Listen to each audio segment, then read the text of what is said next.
Ayan mga kabarangay, pag pauwi kasi, pag yung lakad paahon, medyo dahan-dahan lang. Pero pag nandun na ako sa amin, yung pababa, magkapareho lang yung distansya ng pauwi na paahon. Tapos yung pababa, pero medyo mas mahirap kasi yung pauwi kasi paahon. Pero kailangan dahil yung kasi yung nakakatulong sa, sabi ng doktor, yung cardiovascular exercises.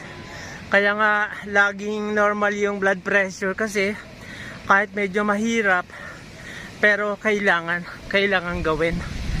So doon sa mga senior citizen na pinsinahan ako ng kaibigan kasi sabi niya, bakit naglalakad ka na naman kagawad? Yung doon sa mga senior citizen na medyo walang exercise, gawin niyo po yung paglalakad palagi. Kahit dahan-dahan lang.